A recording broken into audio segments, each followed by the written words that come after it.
I had friends that had driven up from the Bay Area to hear Riley Gaines speak, and when they saw the mass protesters and the police presence, they turned around, drove back 2 hours.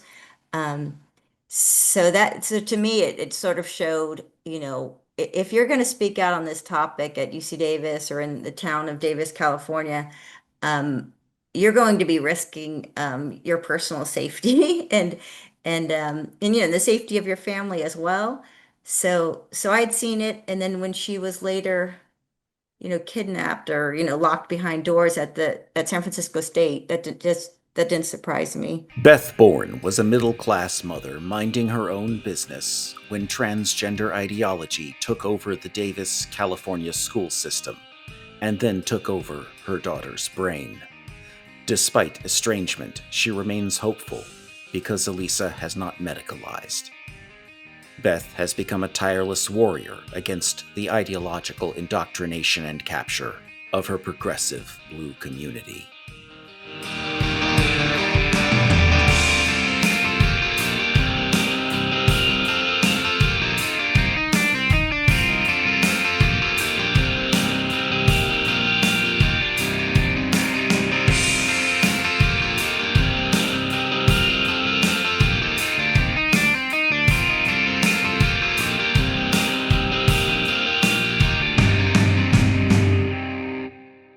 Beth, welcome to the podcast.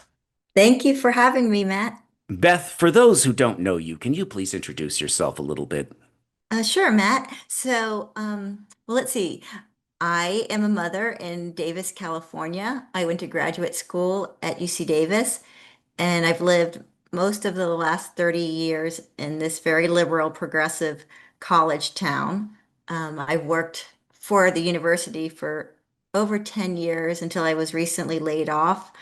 But I have two children, and about 7 years ago now, my older child, my daughter, came out, with this trans identification. So I had been a progressive liberal most of my adult life. I think I'm fortunate that my parents are conservative, or my father's passed away, but my mom was a retired registered nurse, conservative interviews, and I think she sort of helped me at the very beginning sort of see that maybe this push from my daughter to be a trans boy, um, that there might not be any truth behind it. So, yeah, I think um, that kind of just describes me. First of all, this begins before your daughter arrives in that particular school function to hear about the LGBTQ plus. It starts in 2014 when the school system adopts new policies. And we've talked before about how 2014, 2015 is this sort of seminal year in the transing of America, right? That a decade ago, we had this sudden arrival of these new rules. Can you just talk about that? Sure. And, like I said, I was a Democrat. I guess I'm a recovering Democrat now, but I did not realize, I think it was Obama, President Obama, who had sort of passed some of these new regulations around gender identities. And so it came into California in 2013, actually, into our public schools that said, we couldn't discriminate against gender identities in addition to genders.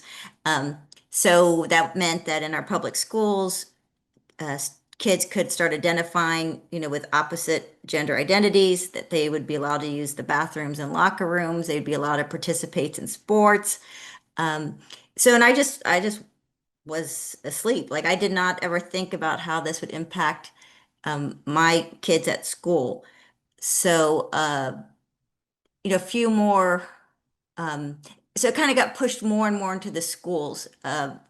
When my daughter first came out as trans in 2018, I think it was, her school counselor had told me that she had just attended, like that week, a LGBTQ training in Palm Springs that was put on by the California Teachers Association. So right about that time, 2018, the teachers and school counselors were all getting trained through our California Teachers Union. And I didn't know this either. That same year, they had swapped out all the health curriculum.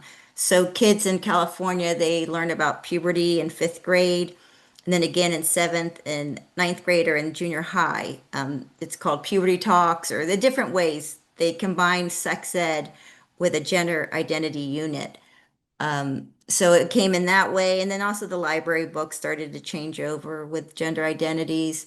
Surveys started asking kids for the first time, rather than are you male or female, how do you identify male, female, non-binary, transgender was the question that was asked my daughter.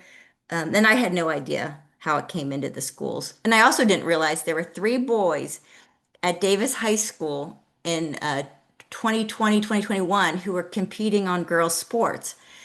And I also didn't realize that, in the locker rooms, both of my kids were, changing, in front of kids of the opposite sex. So I just didn't put it together how it had pretty much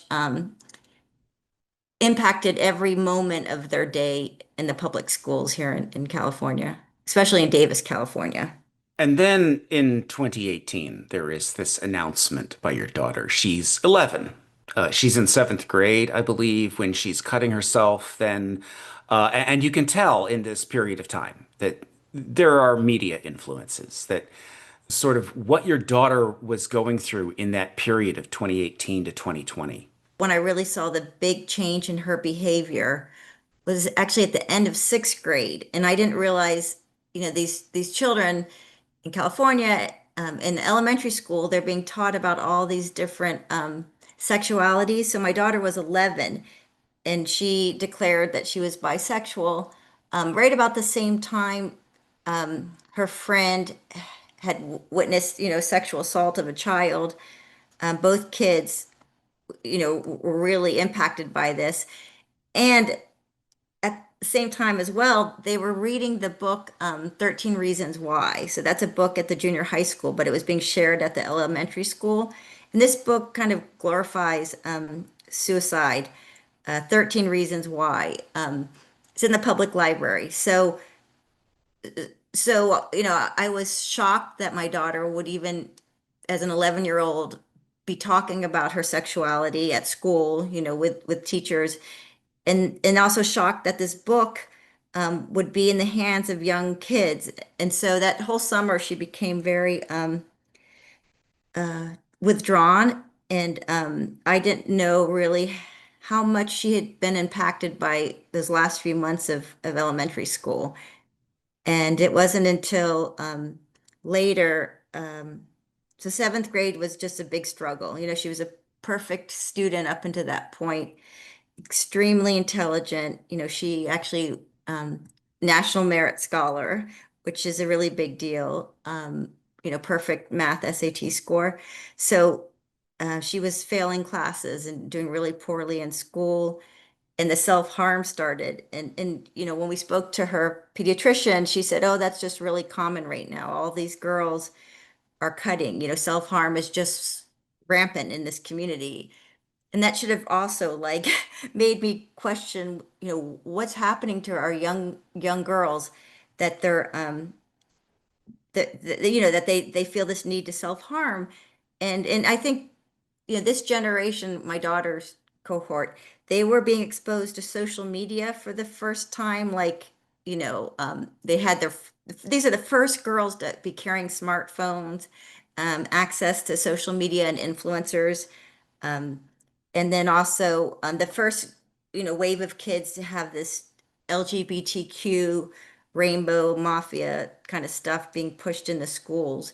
And I wasn't aware of it, and I thought I was a parent who was very, very involved at the schools, and that I was always checking to make sure, my daughter wasn't interacting with the wrong people on social media. But I didn't realize, I think she was on Reddit or Tumblr, one of these channels. I didn't realize Reddit is not a safe place for kids. So, and that her school counselor wasn't a safe person for her to be speaking with. Tell me a bit more about that counselor, about these people around your daughter, if you would, please, because you only found so much out, as parents often do. You only found out later. What exactly was the pernicious influence of these adults in your daughter's life? What were they doing? So one of the interesting exchanges that I can remember so vividly was there was a psychologist in town who had allowed her daughter to transition, I'm putting that in quotes, between sixth and seventh grade.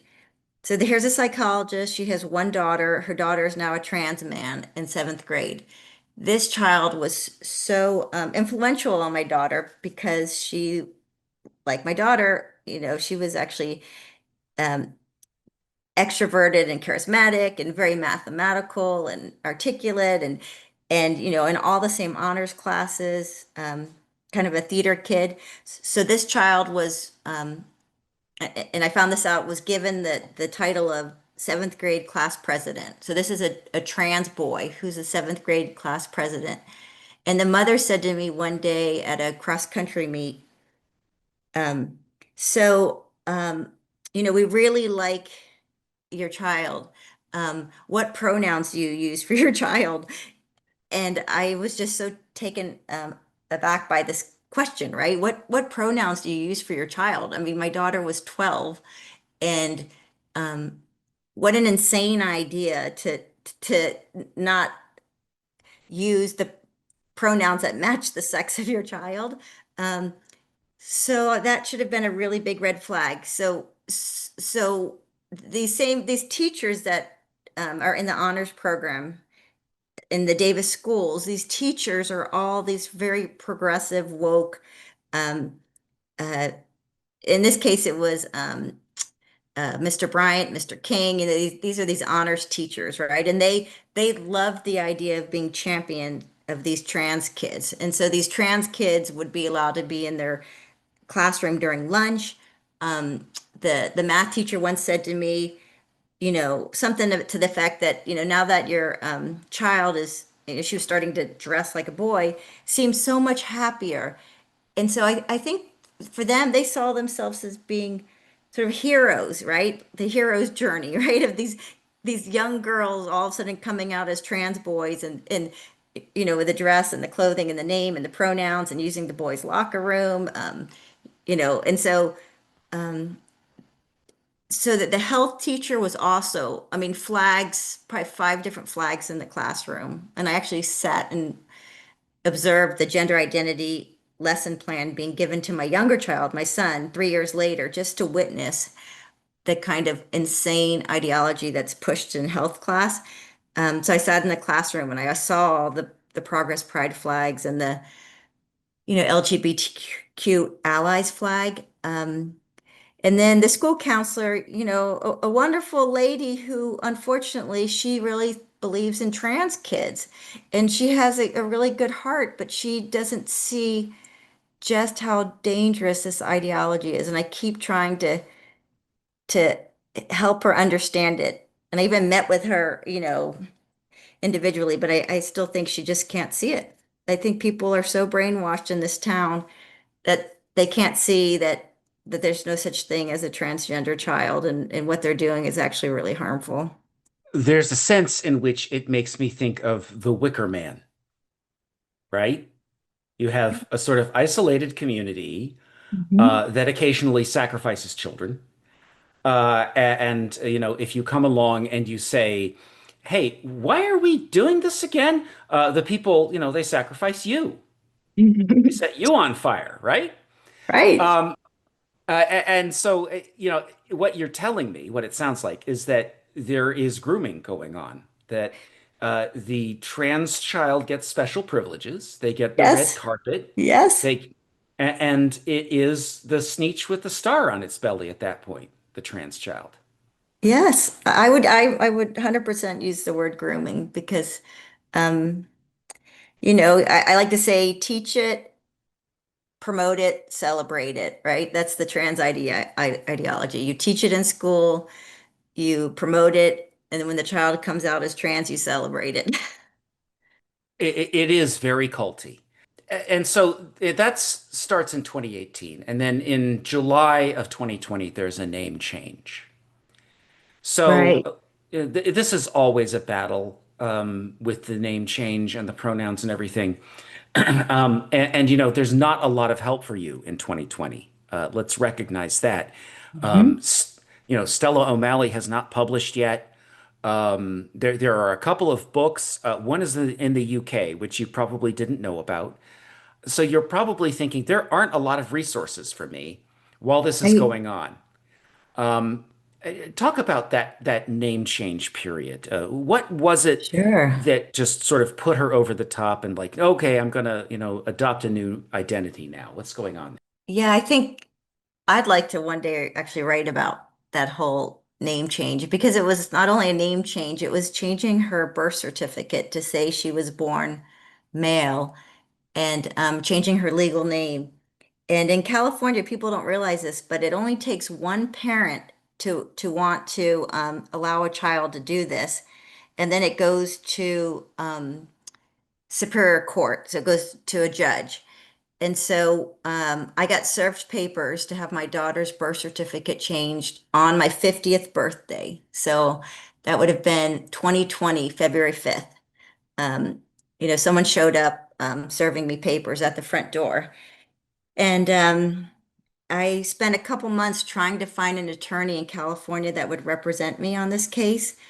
And I went through like the list of Christian attorneys and just anyone I could think of, please help me find an attorney. And I came across child parental rights in Georgia, and they have attorneys that are barred in California.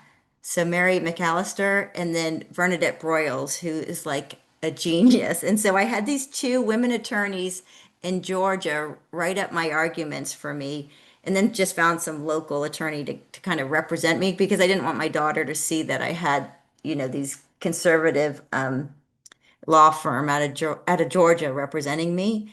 And I think they did a fantastic job on and all the reasons why I didn't believe a 15-year-old should ever have her birth certificate changed to say, that my daughter was born male or that she needed a legal name change. And I knew I didn't have much chance in California court because our courts are legal system is so captured. But I knew that it would be a good experience for my daughter to hear my arguments, and then she had to also write her own kind of rebuttal to them. Um, so that was just interesting, right? I mean, how could my history of giving birth to a baby girl, and I had an amniocentesis done when I was 21 weeks pregnant because of I was 35 at the time I was pregnant with her. And so I knew every cell or chromosome of her body was X before she was even born. And then I had to go along with this falsifying, legal records to say that she was born a boy. So it's insane that you could change a child's birth certificate and her legal name. So yeah, her legal name got changed to a boy's name. And she used that name for a couple of years before she went to back to a neutral name and then to a female name when she got to college.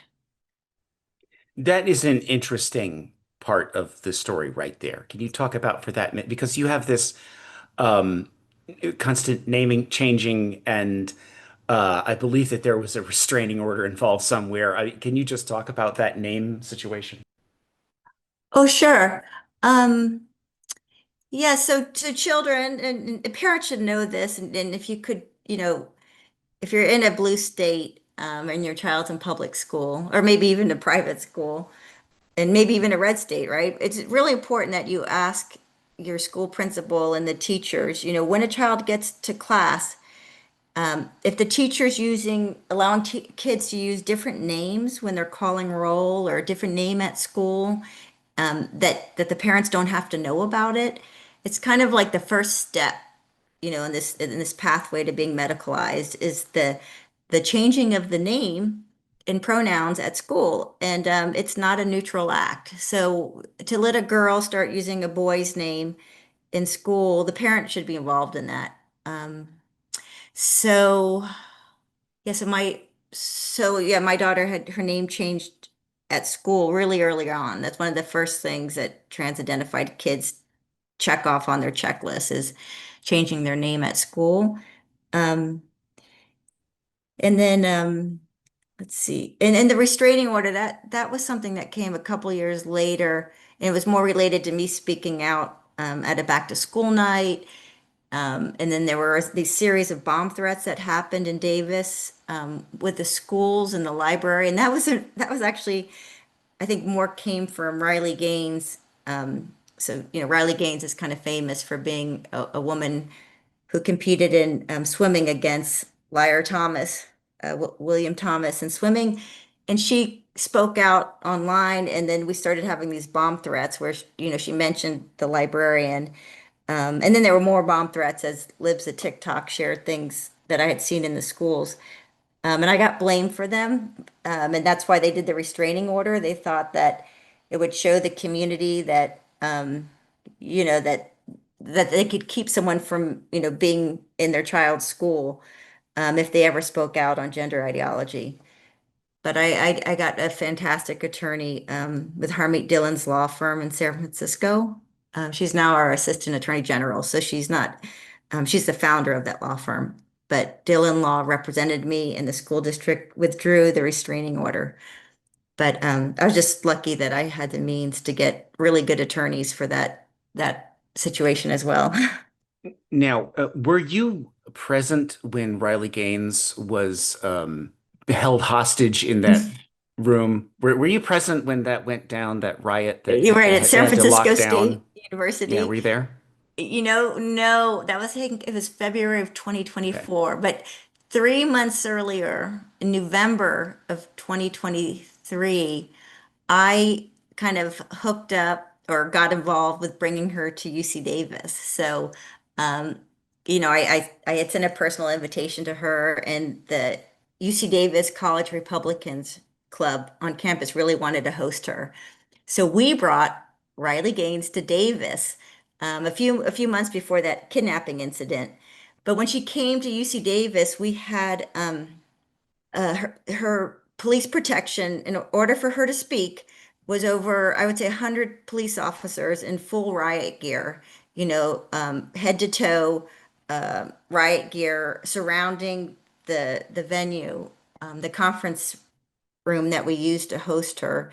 And Trans-Tifa showed up, there might have been 50 of them, and they were violent, and they vandalized the school. I had friends that had driven up from the Bay Area to hear Riley Gaines speak, and when they saw the mass protesters and the police presence, they turned around, drove back 2 hours. Um, so to me, it sort of showed, if you're going to speak out on this topic at UC Davis or in the town of Davis, California, um, you're going to be risking your personal safety and the safety of your family as well. So I'd seen it, and then when she was later, kidnapped or locked behind doors at San Francisco State, that didn't surprise me. So there also was a medicalization part of this. Even though you resisted medicalization, the medical system is just eager to just get your child in that mill. So go ahead and talk about that. Talk about the system, the doctors. Sure. I like to tell people I think I'm an expert on three parts of this transgender madness. So the three areas that I can really speak to are, what's happening in our public schools, what's happening in our high school sports, with our California Interscholastic Federation allowing boys to compete in high school girls sports in California. And the third thing I consider myself a bit of an expert on is Kaiser Permanente, and how they will medicalize any child or, vulnerable adult who thinks they're trans with hormones and puberty blockers and these irreversible surgeries. So, what happened to my daughter was around the time that the cutting stopped, and she took on this trans identity. We were at her doctor's office here at Davis Kaiser, um, the local. So Kaiser's a huge HMO in California. I think, it has the far majority of members. I wish I could remember the number, if it was like 10 million members. But anyways, they're an insurer, and they're a provider. So they have, I think more incentives to get their members to do these trans drugs and surgeries because they're also making money as the provider of them, and then they can spread the cost to all the members. So, like for example, top surgery. When I did this undercover story, I realized it's only $100 copay for top surgery and $200 copay for phalloplasty, because that's an outpatient. I'm sorry, inpatient treatment. And top surgery is outpatient. You're just in the surgeon's office for a few hours.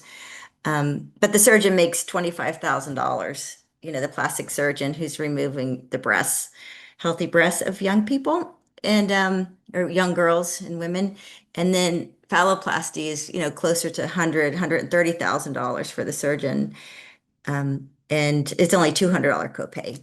But going back to my daughter, so we're here at the Kaiser office. She's there because she's experiencing some dizziness, vertigo, just kind of a standard wellness visit. And my ex-husband and I would often go to the doctor's appointments together because we'd been divorced for years. And I think I didn't want to miss any appointments that involved my daughter's medical care. So I would show up to appointments. And so he was there and I was there in the exam room with my daughter. And as she's describing her dizziness, the pediatrician overhears her father using male pronouns. He likes this, or he's not feeling well. Um, and she jumped on that and she said, looked at my daughter and said, I hear your father's using different pronouns. Can I, is there a different name you're using? And I'd like to be respectful of your pronouns.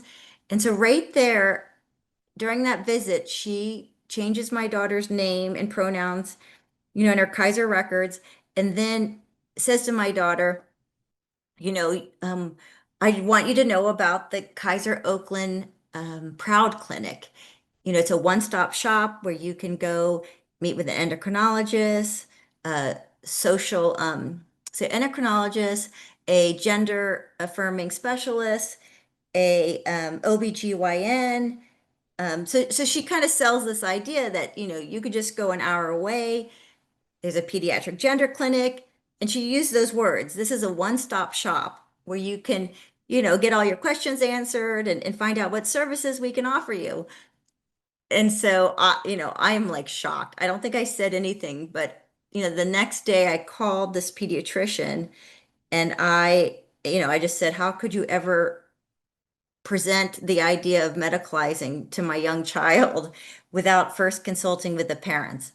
Um, and then I also said to her, what would you do if my daughter wanted puberty blockers or hormones? And she said, well, we would just have her work with the endocrinologist up in Roseville. Dr. Ho is his name. I think it's Hue. And so I called the endocrinologist. This is the day after this crazy appointment when my daughter's only, I think, 13 years old. And he says, we follow WPATH protocol. So we would, provide, either puberty blockers and testosterone to your daughter. And, I think he probably said your child. And we find it life-saving, affirming care. And that was in an email. And so I saved that. And then he also said, if we found that parents who maybe need support should contact Gender Spectrum, that they're a great organization to work with. The Gender Spectrum is like this lobbying group of trans activists, parents who have transitioned their kids um, outside of Oakland. I think the town is San Leandro. But so that those are my resources, right? Here's this trans activist group. Here's WPATH's link, the World Professional Association of Transgender Health People. Um, and so um, so I was shocked. I shared that with my ex-husband, and I was lucky because we had oh, that's the other part is they wanted us to work with the Kaiser's psychiatrist team. And I said, my daughter already has mental health experts. We want to work with these professionals instead. And they said, well, Kaiser has found it's much better to keep it all in-house. And I said, no way. And so, we paid out of pocket for my daughter to see a different psychiatrist outside of Kaiser. And that psychiatrist, fortunately, convinced my daughter and my ex-husband to not do anything medical to my daughter until she was 18. And I even asked the psychiatrist, please, you know, let my daughter know that some of the concerns that people have to do with um, your bone density, your brain development, risk of cancers, just let her know that there's lots of reasons why people don't want to medicalize a young person because we don't know what the risks are. You'd be a guinea pig. You'd be the first round of kids being put on blockers and cross-sex hormones because it's never been done before. And I think in some ways my daughter was sort of relieved to hear this because she was 14. She could tell all her friends, "Hey, look, I begged for these blockers and hormones, but my mom and my psychiatrist said I can't do anything until I'm 18. But I can do the other things." So we did allow her to wear a breast binder and cut her hair and the name change. And I was a divorced mother, so I had to keep my daughter close to me, and that was sort of a compromise that I took was that I didn't want to risk losing custody completely because I knew she'd be safer in my home, but I wasn't willing to medicalize a child. There are two words that come up in this story about the medicalization aspect um, that you could not believe, that I could not believe someone actually said to you. Emerging science. Tell Yes. that story. Oh, so yeah, that's the letter I got from the endocrinologist. Um, is when I said, and I would use the analogy of birth control. I'd be like, women have been put on these birth control pills for 20, 30 years. And so we're aware there's some, increases in some cancers and some reductions in some cancers. Can you tell me what are the risks of cancer or, health impacts to my daughter if I put her on puberty blockers and testosterone, like, you're suggesting. And he said, well, we know it's, this is an emerging science. He said, this is, yeah, that's the word, emerging science. And I know I said, well, I will not let my daughter be a guinea pig. And so one of the things I did, and I don't know if this was the right thing either, is I did allow her to go on a birth control. I think it's Depo-Provera, just to um, stop her periods because that's kind of the idea that these trans boys want, right? Or confused, abused girls thinking they're trans is to not have their periods. But I knew, I did a lot of reading. I think the New York Times did a big article on these drugs that women can take so they don't have their periods for 1 or 2 years at a time. And there's astronauts that take these drugs and professional athletes, women athletes that don't want their periods. So there's risk to it, but I knew it was nothing like the risk of giving a child a drug, a blocker that would stop their brain development and their development. Um, so yeah, it was like you said, there just wasn't a lot of information out there, and I wasn't on Twitter yet, and I think I wish I had been on it. I just didn't realize that I thought it was a place that like men get news or tech information. I never considered it would be a place that mothers would share stories or turfy women or people like J.K. Rowling were speaking out on this. So I think that was back then. It was actually I always want to give him credit.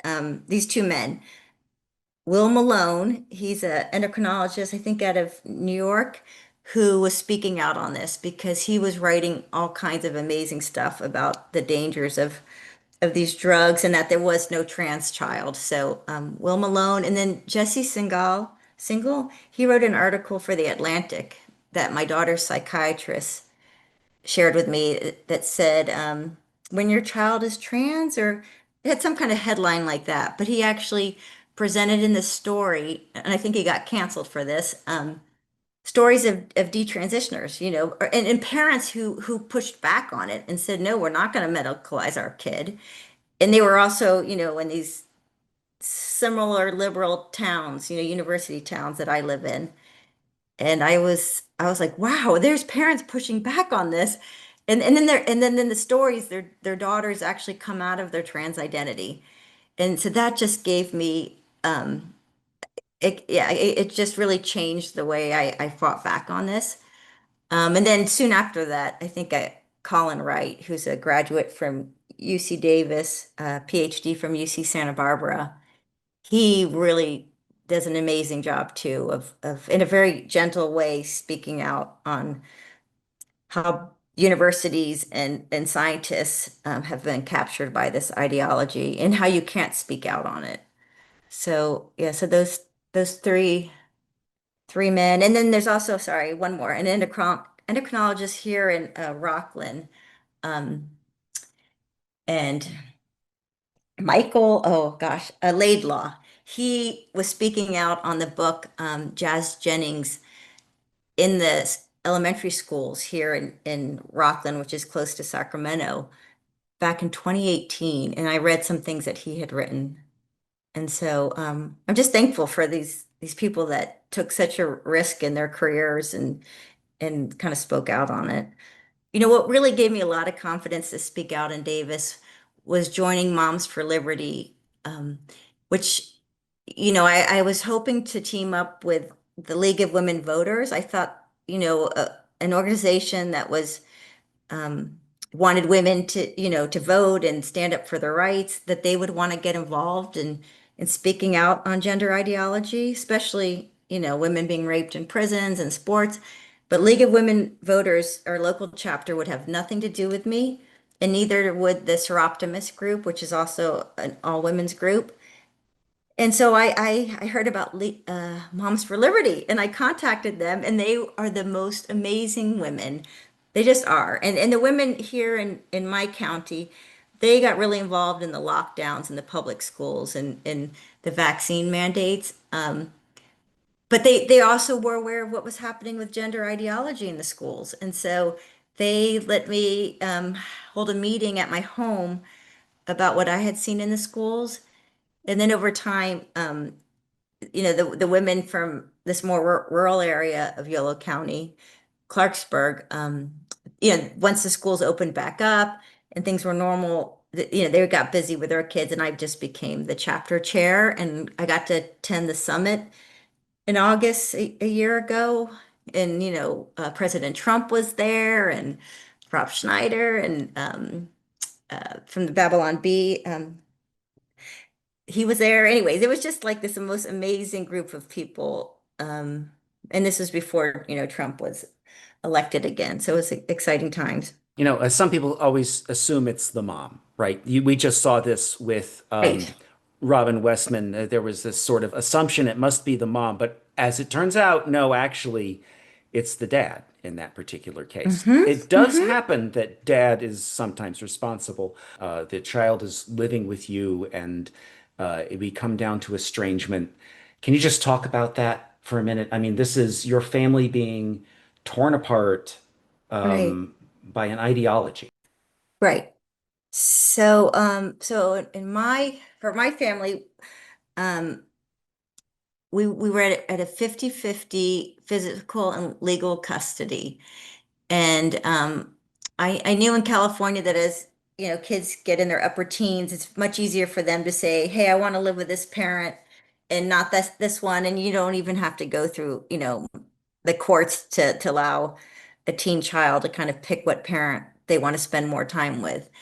Um, but I was thankful I always had 50-50 legal physical custody because there's nothing that could be done to my daughter medically without me signing off on it, or at least us going to court. And so, right around when my daughter was turning 17, I I knew this was coming, right? It was a letter from my ex-husband saying he wanted full legal and physical custody. And I should just add that, like my ex-husband, he loves my daughter with every, he loves her so much.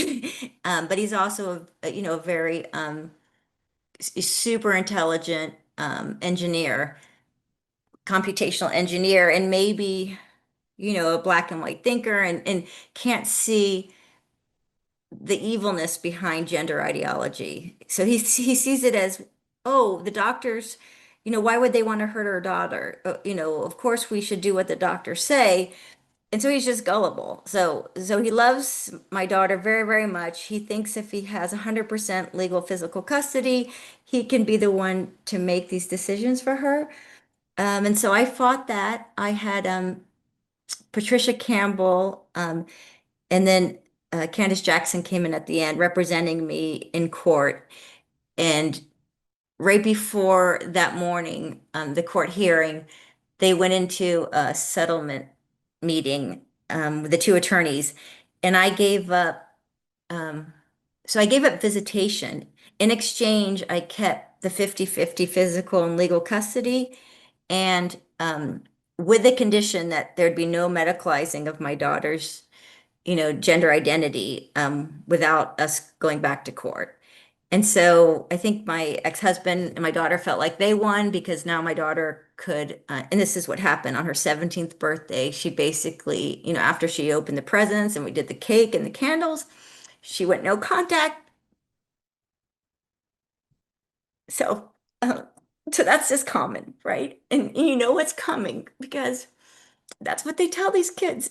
So, so yeah, so that was 3 years ago, and but I know she's doing wonderful, and so maybe not even living in my home her senior year allowed her to, not have mom looking over her shoulder, and she started, dressing, wearing makeup and jewelry, and looked beautiful, and you know,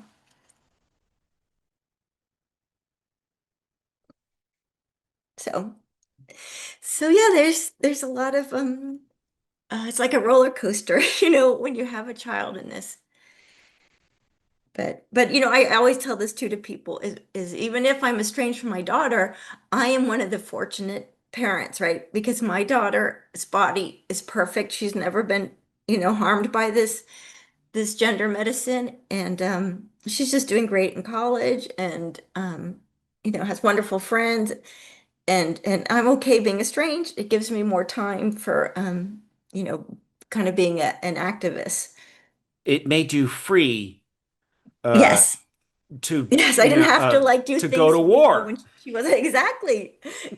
That's a really good way to describe it. Yeah, and I say this too when other parents aren't doing what I'm doing. I am very fortunate because I was working at a public university where I could not be fired for my viewpoints on this, even though, they did put me on investigatory leave, paid leave for 8 months after I spoke out on drag queens in Hawaii and other things. But they couldn't fire me. And, I wasn't worried about being promoted. I just had a staff job. I didn't need to become some, tenured faculty. And then I also had some financial help, from my mom. And so, the expensive attorney fees you need to protect yourself. And I also have family, siblings and partner and other people who really support me. And so and if you're going to speak out on this and go to war, they will do everything to cancel you. Yeah, there's graffiti right now in front of my house, permanent spray paint that showed up last night that says fuck off, Beth Bourne, trans kids. What does it say? Protect trans kids, or, stop. Anyways, there's a bunch of messages, but they're spray painted, all the way across the road in front of my house. So um, we'll have the graffiti team here tomorrow morning to remove it. But yeah, I mean, you'd feel worried that someone's gonna come into your home when you speak out. or come after your kids. So you're making yourself very vulnerable. So you became an activist. You were looking at the lessons, right? You started scrutinizing everything. You find out what's been going on, and you start taking action and organizing. So talk That's right. about that. I don't know. God handed me this, right? I was urban city planner for 15 years, my undergrad, graduate school, worked for Palo Alto and Davis as an urban planner. But after the divorce, I went back to work and I needed a job without the night meetings, city council and planning commission. So I got this job doing a lot of event planning and kind of outreach at the University of California, Davis, UC Davis. And so when I became this activist against gender ideology, one of the first things I wanted to do was hold, conferences or seminars, symposiums, on this topic. And I'm not a fantastic event planner, but I'm pretty good. So I think we've held maybe 7 or 8 events at the Davis Public Library. We just did this last one on Saturday, and we had 3 amazing detransitioners, Layla Jane and Ari and Exolansic, talking about their experience. And then we had a local man who identifies as a trans woman share his experience. But I know how to kind of prepare a flyer and write the agenda and reserve the room and write a press release. Do a hybrid meeting, just little things, skills you would have as an event planner. And so I've just enjoyed doing these events. And then I also got really involved in having press conferences at our California Interscholastic Federation meetings and getting women and athletes and anyone, parents, to come speak to our CIF governing board. And I think that got a lot of parents involved and gave a lot more attention to the sports issue, which for some reason that's much easier for people to speak out against is I want my daughter to have fair and safe sports. And so we get a lot more publicity or parents willing to take action on that rather than, the surgeries and the drugs. I just think it doesn't affect as many families, or maybe it's too dark of a topic. But so that's why I put a lot of attention on the sports issue. So yeah, and just over the last, 2.5 years, the first big event was actually a, a protest in front of my daughter's high school.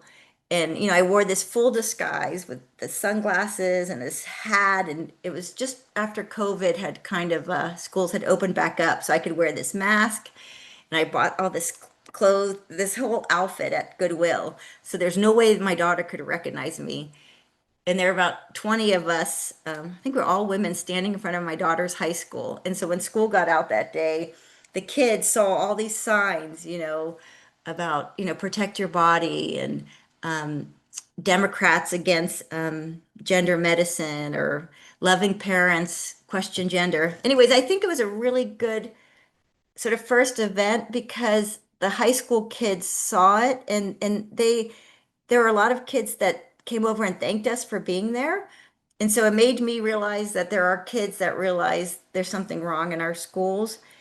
And we got good publicity. I think maybe Daily Wire, Epoch Times, I mean, more conservative media, but it was just kind of neat to see a story kind of blow up with the photos and some video.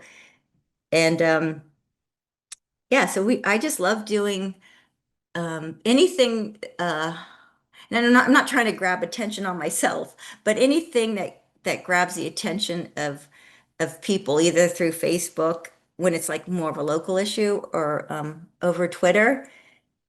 And I over time I've started to realize that people really like seeing videos. People like seeing videos of, a trans activist or teacher yelling in my face and cussing me out and saying I'm transphobic.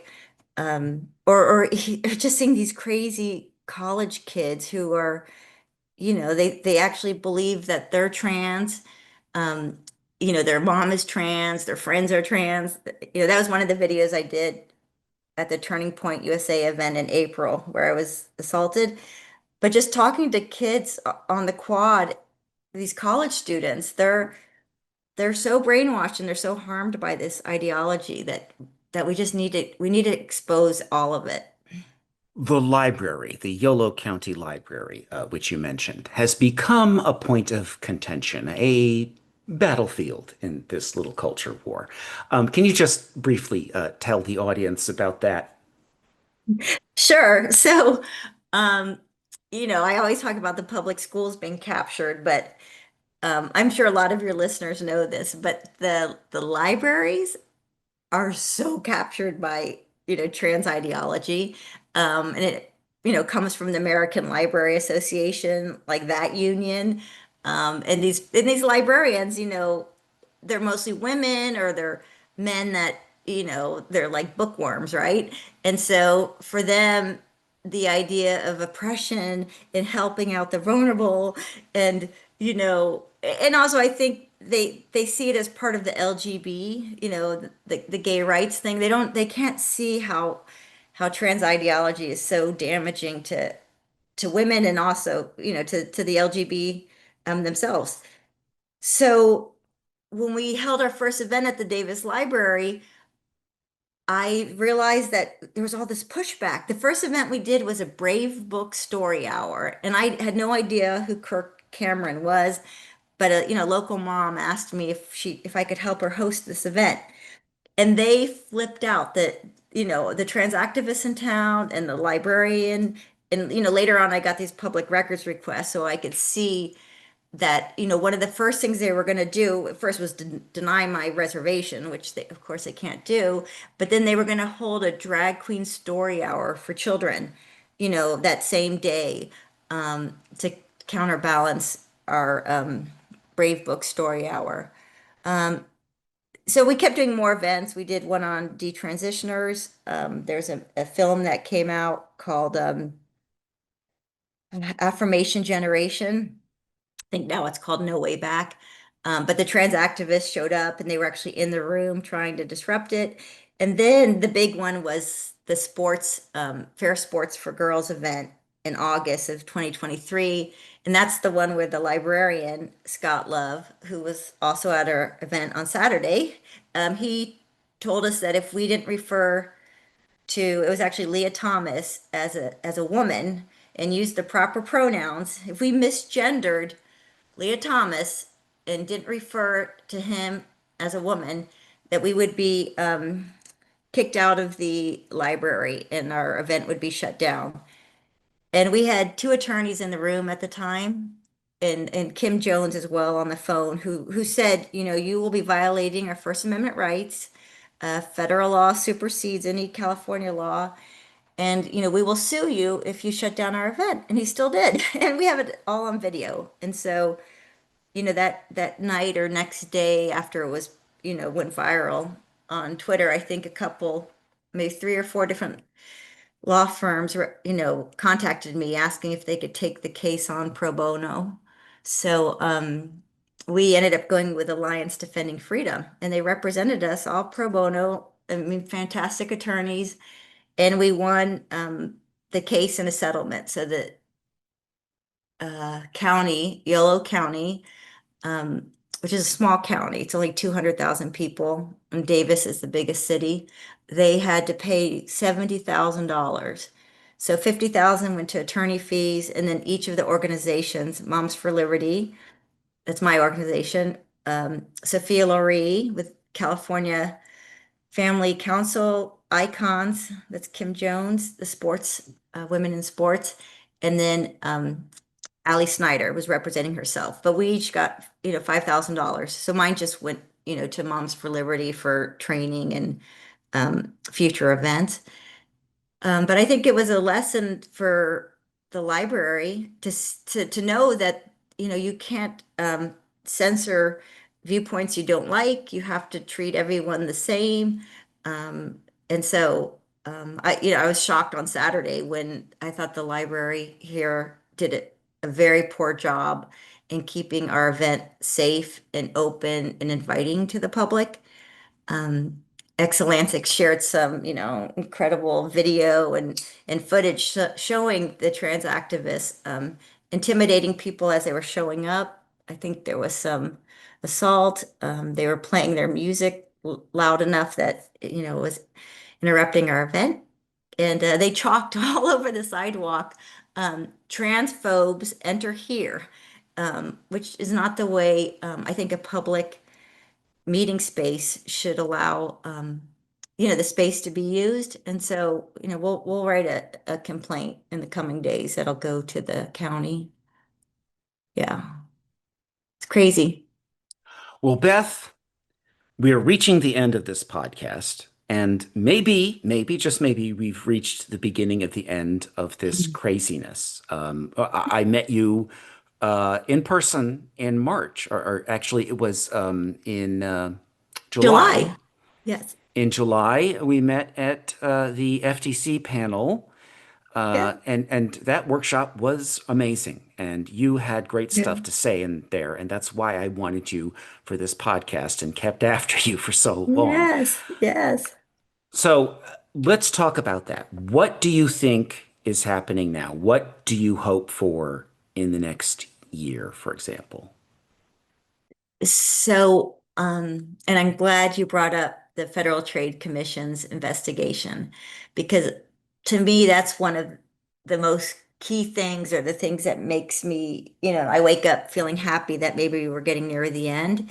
And if I can help any parent, or grandparent or aunt, uncle, or you know, person detransitioner who's listening right now, I think it's so important that we get our medical records, whatever they are. Your child doesn't have to be medicalized, but if you have ever been lied to by a medical professional, the Federal Trade Commission, they have this portal. You can like share your records or your story.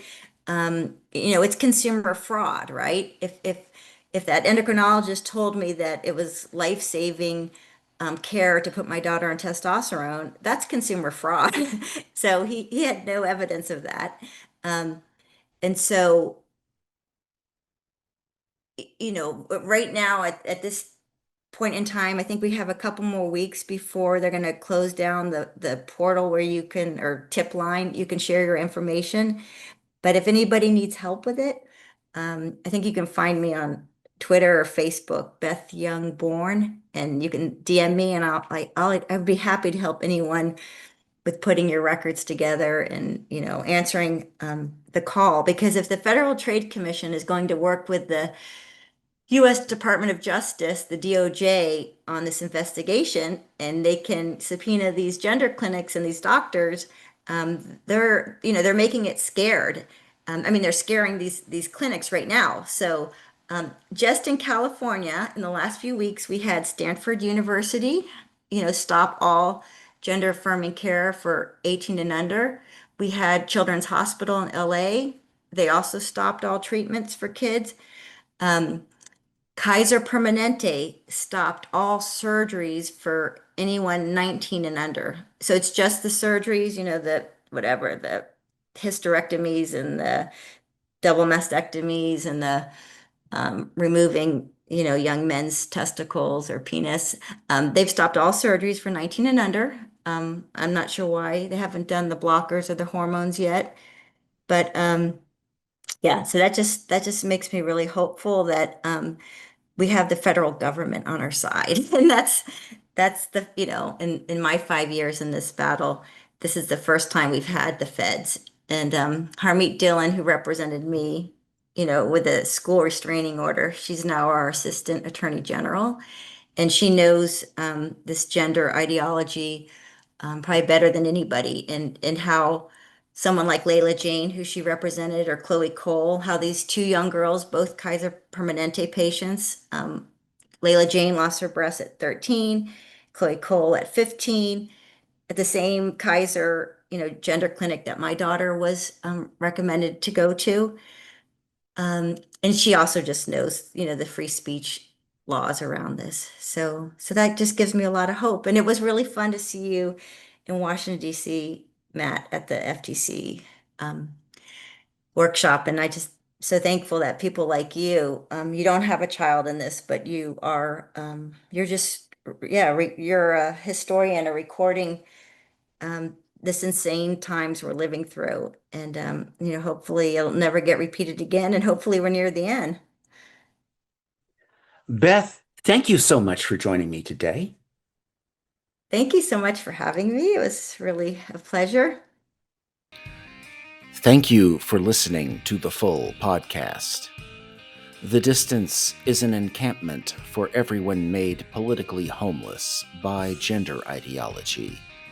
Visit our website at www.thedistancemag.com to support our work with a monthly or annual premium subscription.